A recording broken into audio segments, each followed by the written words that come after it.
pathian khongai na zara kate te tang hian sual lampang hi khoi lawin ka om chove char charat lei ro sual hi ka nei om angwak ka hrelowa senior department ka ni la hian ramhun note KTP a hian group committee a miron da ve a tiang hulai chung kala no panga azam om hle thina kan zir tir tu te nen hian committee a kan om ho le thina a in thlasun om du khop me a hunan kal zela ti khan thei to pin ga in mang ve a chuan puitlinga te kan om chowa puitlinga khan ka chiang ta che lowa kum ni ve le muni ka om khan Sunday school zir tir tu a te ti khan kan om chowa ti khan kan thei ang top khan light and sound cậu sản puitlinga te kan oma thei ang top kan ti hnuwa khan nu pui ka nei ve ta a zu in zeu kha ka ching ta a khat tok chu tiang mi pon an se chuang lo ama ro chu ti khan kum thum kan an nei nu khan fa pakhat kan ne ka in then ta khami chho kan nun ron tui hal chho har sat na ron thleng chho kha ka zo lo wa zu thei to pin ka tla na kan nun cậu sana Sunday school kan ni na te zirtir tu kan ni na te kan hanin lip chawa kha kan nun kho har na kha namen loin lo oma thei to pin pathian nei kan tum thin ma se ka me sing thei na khan ria dai ngai lo wa thathum thali vel te kan om tha ti khan anga ya bok ka let le a kan nun hi abei dong em ti chun hun lo kal zela kum enge mo za tan liam ati khan khami inkara khang katal chho ani thaddu si pathian nei du si ma se keima theina ka pan ka tum khan ka thei si lo kha tiang khang katal chhowa kan in hi biak in ne na in ep deu reng ani wang hian ko ran zai pol KGP chet level te tiang kan mu hian kan la hian tui hal na tam tak tel chak na kanun lo man to thin te thei to pa zai pola ka lo in man to thin te kha khang kha ka ngai tu chua ka mit tui tla chung hian zai pol la zir lai hi voyeng zan nge ka ngai thak ka hrelowa khatiang ko khan pathian nei hi ka du ni ma se kanun lo dai sual to khan setanan min boy na khami kha katal chuak zo si lo ani pathian hian min ngai dam thei angem ngai dam thei lo angem ti hi kan nun hi ai sual na sal tu ka he ka sual boya ta na chang hian ka chuak thei si lo wa chata pathian lam nei kha ka du ani zu ka ina ka in eng anglai pon pathian lam hi ka soi chengam ngai lo wa ama ro chu ama kan hai ngam lo ani ka du na alian lutuk chu ta zu ngei kan tuma zan thum vel tleivarin ka oma chumin hnuah zing khati kanu hi mithi ina ani tain ka ria ka chiang ta chi lowa akal hlan hian ka tleivara zing dar ruk dar nga le chan ve ve la tang hian mu mang ang deuh hian miron ti buai chana ram huain miron ti buai chana ni ka beng bula hian thun ron soya ka sual na zong te ka thil lo ti dik lo te le engki ma me khamiron phor chu asak chu wang chuan tha thei ni to lo khami ama tanga ka ril ru lo put tha thei to lo wa in siat na khami den chen khan niang chu ko ti meya I tha thei ni to lo tu na hian sem huna kan nguk liam don che an te ka sual na zong khan ru sei itan ti ngai na om to lo pathian lama len ngai na om to lo an ron ti ni kamang ang lu tuk thi ka se ni pathian thi a kha se kan ti khan thi kha se ni lo ma se thi nu pi alama kha ka se ani ka lunga ya kamang ang keima chen ka om sia kan tong trai thin beng bula hian an ron soi char rong bol tu ko na du na thilung kha ron lang tha phone kan ena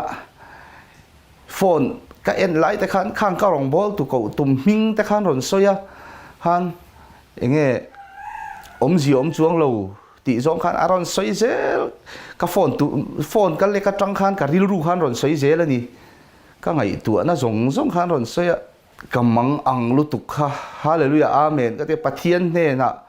ka in hlan ta top maya ta tang chuan mi ron be dan kha dang ta ni inu te hi ni I that lai pon chu ti chuan a ti che a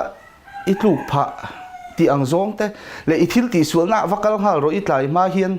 huni nei to lo kha aron lati sam kan ti teng aron lati ni kamang ang khop me o kan aming kan soinga uthang moi te a helai kan ko thanami thusil tu rombol na nei chin speaker khami kha ka phone aron kal khal hlau aron kal ma khan enting aniang chuak tur khan min tur na salut tu ka thil lo ti sual to na emo khatiang a khan thian te ani mo vasil tur khan min ti ni an boral mai pathian thu mang thau khan mi ron ti buai le ta ni ka beng bula hen ron soya ka taksa hun sang a te hian ron lu ta mi ron chai buai na sa ni kanu hian min dang tang ka chua tu ma kha ta chuan chua ka la tu ma ni chuan uthang moi te ti mai la aron thleng ta tong trai na kai ko ma chon hian kai ko ma ni ta po khan a tong tur te khan lo tong khala enge kai kom na ka tiang zong zaka mi ron la ti buai char ka beng bula hian min tong trai sak ta ni an hau ta entinge a tho ma kha ron risuau ang hian a oma a re tamak mai ni kalom lu tu ka ta chon tong trai na kan mang ta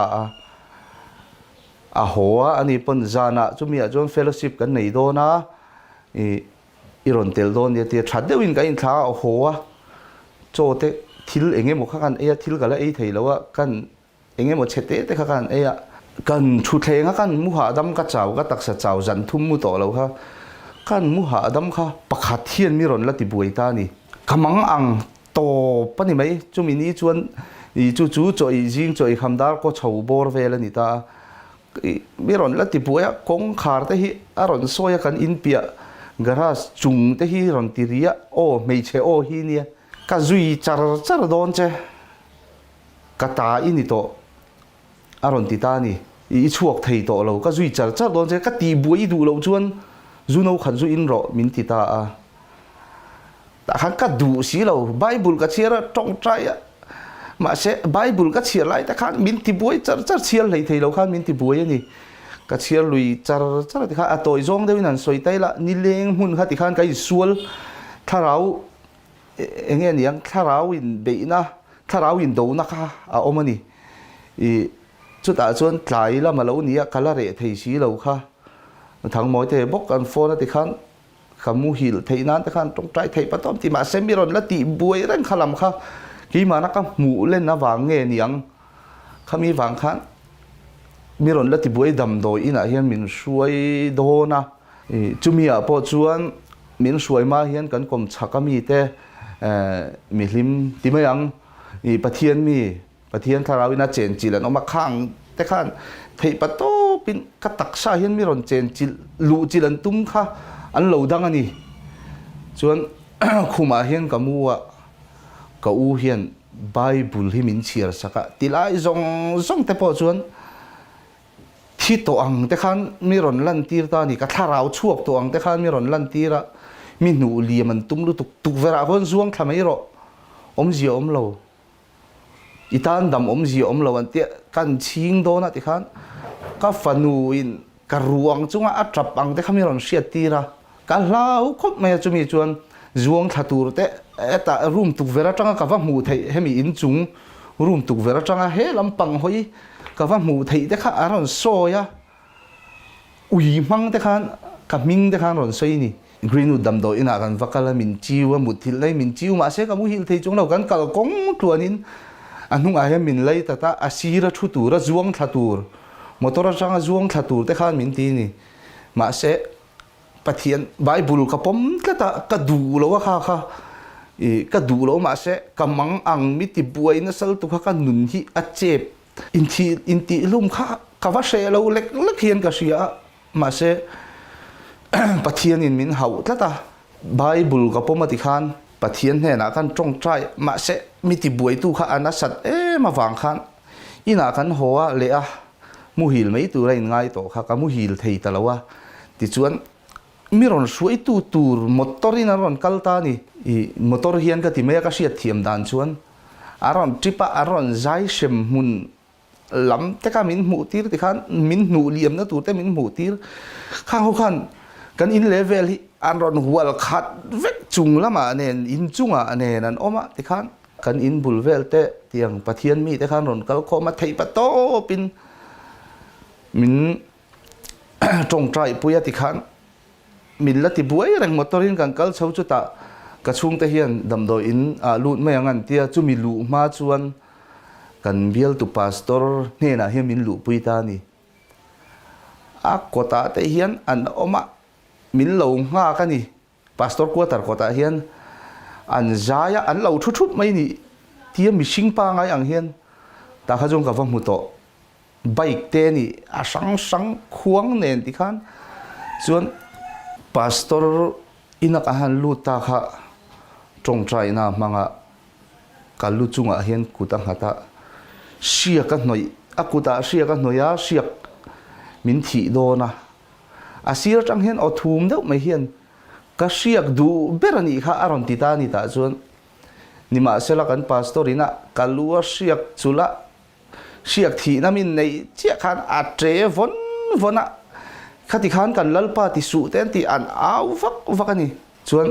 thamuang deuhin ti khan toy zogin an seila tong trai na man zo khan kan kal chuak ta amai ro chu miron la eng tir ko mang te tiang khan miron la ti boi thau ni LRM hospital kan chawa khamia khan casualty amin mutira tian chunglam hi ka en rengta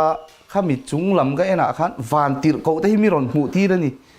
van tir ko te eng tir ko mang khan miron mu ti ra miron suai turang te khan ti khan kan ti fela mila zui re kan chukna po hian mila zui rengta ni ka khum tura kan mu zana ni to chu khum bula te khum noi ate uite ka nei ta uite te hin ron ti ra ni bathroom ka kal lekin bathroom a mi lu puya ti khan an zaya sang in min ti buan tuma thei to pin ka u in bible min chiar sakati khan tong trai na nen min mang sakta dam doi te pau ha pek om zia om lo te dam doi min pek don te khan khang te pau kha zutel na ve kan i kha alcohol tel na ve kan i kha an ron lati kan pastor ni na siak min thi na kha khamia wang khan ti khan a tong trai na wang khan a zan khamu thein ka om ta a zan kan mu atuk jing ka tho kha keima hi ka thol ta vek mai ni engkim i lakian ang hian a om ta ni ti chuan dam do in kha kan om rei talawa zan ni chi kan riak ta taksa dang har sat na lu tuk ka nei lo cho ei thei lo ti vel ni lo kha tiang taksa dang har sat na ka nei lo wang khan dam do in kan chuak ta kha ti khan zana ma ni pon kalamungam chuang lo ani kan kanuin min ria puya chuti chuan kanu min lo ria puite karo ka zungam lo helai thleng min lo kal puite te po ka ti hial ni pat puitling mi pa ve si kha kala doi lo tuk re le ka taksa chau nen ma se zana hian tong trai na hi ka rotta zan tin ti khan tong trai kanu ne hin kan tong trai rual ti me ang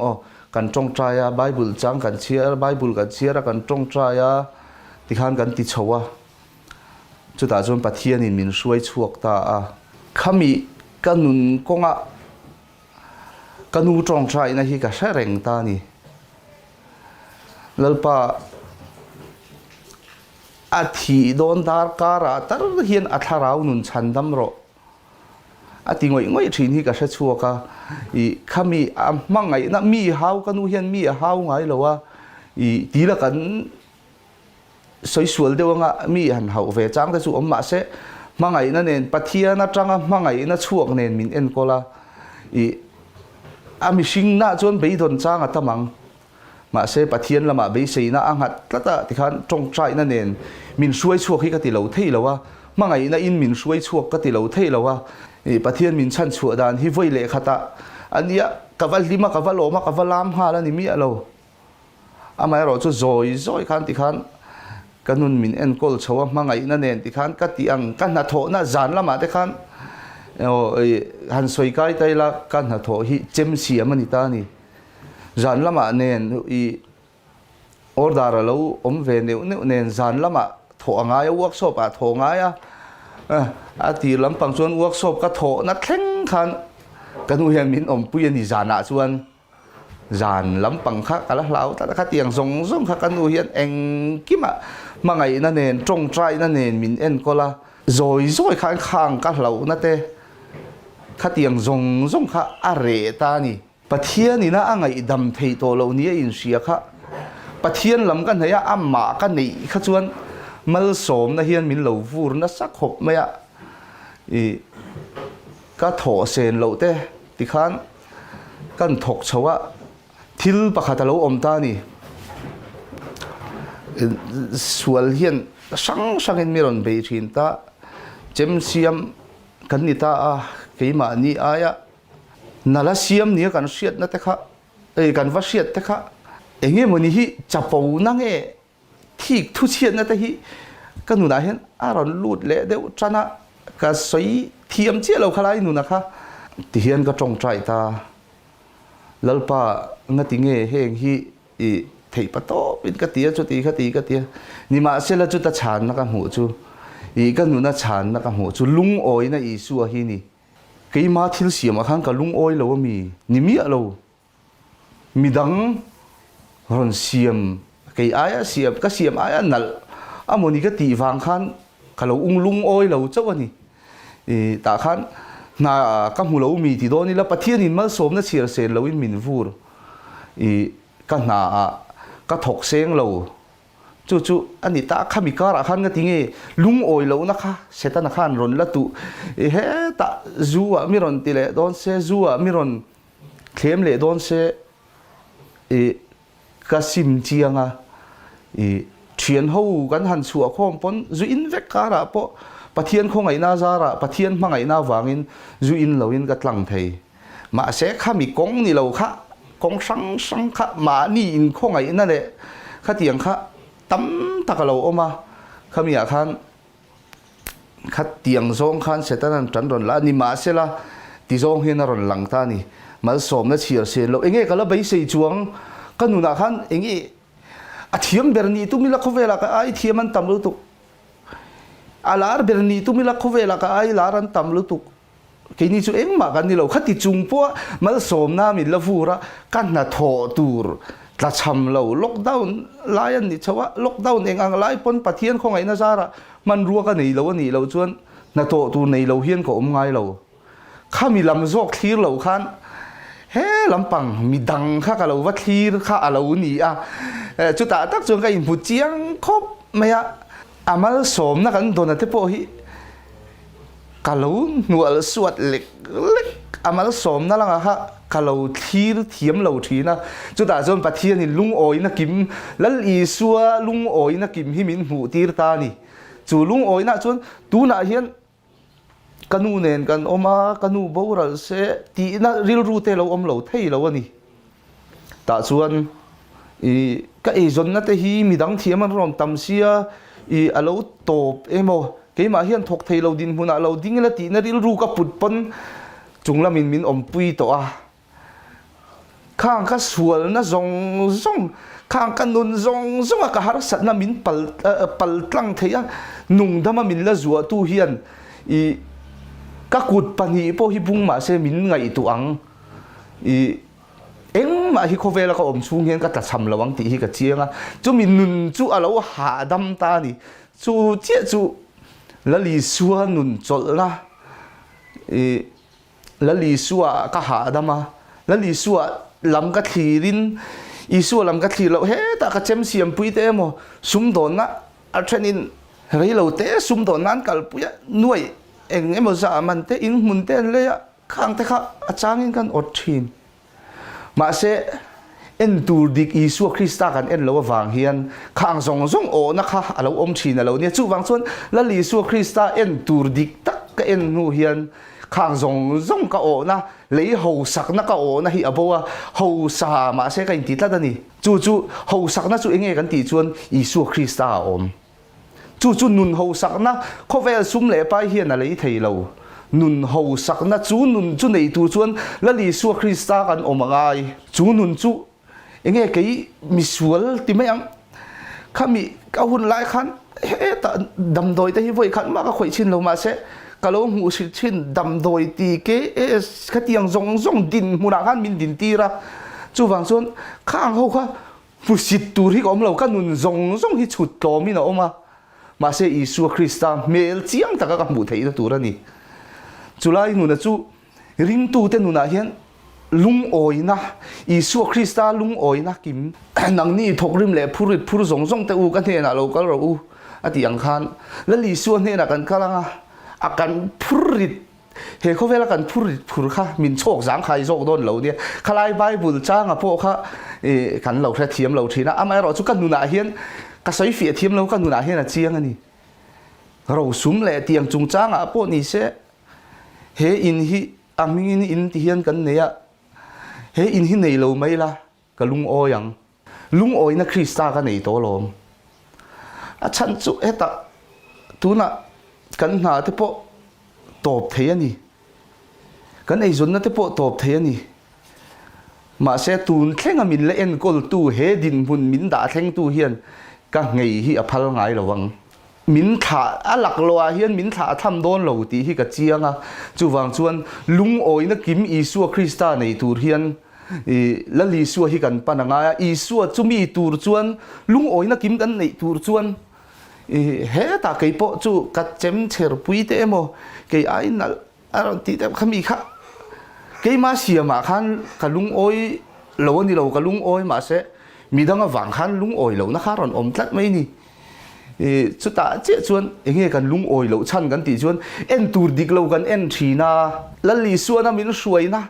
min kai suai na min mangai na amal som na min vur na lam en lo hian midang kan en thina lung oi na hi Isu Krista oma lung oi na kim Isu Krista hi ama kan en tlata ama lam en tur dik kan en tlata nga ya tu na hian keima le keima kan nun hi kain ena fam kim na kan nei lo he khovela kan lo om mi fam kim lo kan ni ti sual chang thin ur chang po kan la nei ma se I thin una chu ni tlak pui su se te pathian ne na Isu en tur dik kan en khan kan lung oi lo na kha alo dam le mai thi na ni chu ta chuan unau te la ka emo chung te la ka emo lung oi lo po ni la Isu lam kan thlir thla chuan chu lung oi lo na chu om thei lo ei zon na konga ni se Isu Krista kan en chuan lung oi lo na om thei lo tian kai en thin ma se kai ma fam kim lo na chu ka mu ma se Isu Krista lama kan nun ka en chuan kai ma le kai ma ta hi kai in ot thin ani kai in ot ka ti khan ka va fele ka va thai ti na ni lovin he lung oi na nun hi kai in ot thin ka ti so ka chu he nung lung oi na nun ka nei hi ka loma pathian the na ka loma chu mangai na min zon chu ana enge he ta tanga kan nun lo man zong te khan zoi in foi le khata ka su zong ti mayang ka that lo na zong kha ka siam tha thei lo ni ma sela en tur dik tak kan en tlat chuan la li su hian min pui a hre lawa kan nuna hian lal bera du la li su kan nuna lal bera chuan engkim hi alo fel thin ani rong bol na a po I rong bol pui te emo mil lo nei thinem la li su Krista en ro ta chuan mil lo a om thei to lawa